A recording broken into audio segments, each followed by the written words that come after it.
ထင်သလို Ismail နဲ့ Hotel ထဲကကိစ္စကအမှန်မဟုတ်ကြောင်းရှင်းပြလာတဲ့ Patricia လူမှုကွန်ရက်မှာအတော်လေးကိုကြရက်သွားတဲ့ Model Patricia ဆူရှာနိုင်ဆိုတဲ့ Ismail တို့ရဲ့မလေးရှား Hotel ကိစ္စကိုပြည်သူတွေသိပြီးသားပဲဖြစ်မှာပါအခုတော့အဲ့ဒီကိစ္စနဲ့ပတ်သက်ပြီးတော့ကာကရှင် Patricia ကိုယ်တိုင်ကဗီဒီယိုနဲ့တရားဝင်ရှင်းလင်းချက်တွေထွက်ပေါ်လာခဲ့ပြီးဖြစ်ပါတယ်ပထရီရှာကအင်တာနက်မှာပြန့်နှံ့နေတဲ့သတင်းတွေဗီဒီယိုတွေထဲကလို့လူတွေထင်နေတဲ့အာဓမပြုချစ်ခံရတဲ့ဖြစ်စဉ်မျိုးကလုံးဝမဟုတ်ဘူးလို့အတိလင်းရင်ဆိုင်ပြောဆိုခဲ့တာလည်းဖြစ်ပါတယ်။ဒါအပြင်သူတို့နှစ်ယောက်ကြားမှာကောင်းမွန်တဲ့အလုပ်ဆက်ဆံရေးရှိပြီးတော့ရှေ့ဆက်ပြီးတော့လည်းအတူတူလှုပ်ဆောင်သွားမယ့် project တွေလည်းရှိသေးတယ်လို့လည်းဆိုခဲ့ပါတယ်။နောက်ထပ်အရေးကြီးတဲ့အချက်တစ်ခုကတော့အခုလိုအချိန်မြင့်မရှိတဲ့သတင်းတွေအမားတွေနဲ့ကောလာဟာလာတွေကိုဆက်လက်ပြဝင်နေမယ်ဆိုရင်လူပုဂ္ဂိုလ်တွေကိုတရားဥပဒေအရာပြပြထန်ထန်အရေးယူတရားစွဲသွားမယ်လို့ပြပြတသားသတိပေးခဲ့တာလည်းတွေ့ရှိရပါတယ်။ကာယကရှင်ကိုယ်တိုင်ကအခုလိုရှင်းလင်းချက်ထုတ်ပြောလိုက်ပေမဲ့လူမှုကွန်ရက်သုံးစွဲသူတချို့ကတော့ဒါက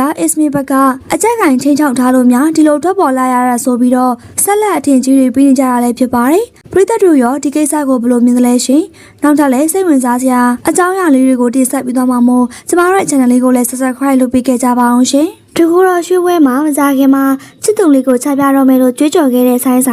ပြည်သက်တွေအားလုံးပဲမင်္ဂလာပါရှင်ဆက်ဆိုင်ကတော့ဆက်ဆိုင်ပါပဲနော်ဗက်တီရွှေပွဲကြီးတွေကိုနှစ်တိုင်းကျင်းပခဲ့ပေမဲ့ဒီနှစ်မှာတော့ထူးထူးခြားခြားချင်ညာချက်တစ်ခုကိုလှုပ်ဆောင်ခဲ့ပါတယ်ထူးခြားတဲ့အစီအစဉ်တွေတစ်နှစ်ပတ်လုံးစာရှိခဲ့ပေမဲ့လည်းအထူးခြားဆုံးကတော့သူ့ကောင်မလေးကိုမကြခင်မှာချပြတော့မယ်လို့ပြောပြလာခဲ့ရလဲဖြစ်ပါတယ်မအိုစင်းများစားထားသလားနော်ဒီအသက်အရွယ်ဒီရုပ်ရည်ရောခန္ဓာကိုယ်ရောပါရုပ်မသွားဘဲနဲ့အရင်အသက်20ကျော်တဲ့အတိုင်းပဲရှိနေတာကဆဆန်းတယောက်တည်းဖြစ်ပါတယ်ဆဆန်းခလိုင်ကဒီအရွယ်မှာအမီမပေါက်ရင်ဘယ်အရွယ်ပေါက်မလဲနော်ချစ်သူရှိပေမဲ့လည်းသူ့ရဲ့အမှုပညာကြောင့်ချမပြသေးပဲလူဝက်ထားတာပါအချိန်တန်လို့လက်ထက်မဲ့အချိန်ကြာမှချပြလာမယ်လို့လည်းပြောဆိုခဲ့ကြောင်းလည်းတွေ့ရှိရပါတယ်ရှင်အတိတ်ကတရားတွေကြောင့်ရေးစားရထားတာနဲ့ official ချမပြပဲသူတကယ်ချစ်ပြီးလက်ထက်မှာပဲချပြမယ်လို့ဆိုထားပါတယ်အဆိုတော်တွေဟာအသက်ကြီးသွားရင်အတန်နဲ့အတန်ထားကျသွားတတ်ပေမဲ့ဆက်ဆိုင်ကတော့အရွယ်တင်နှုတ်ပြိုပြီးတော့အတန်လဲကောင်းနေတာလည်းဖြစ်ပါတယ်။သူ့ရဲ့ဘက်တွေရှိုးပွဲကြီးဟာခန္ဓာစွာကျင်းပခဲ့ပြီးတော့နှစ်တိုင်းဘက်တွေတူတဲ့ဘက်တွေကလေးတယောက်ကို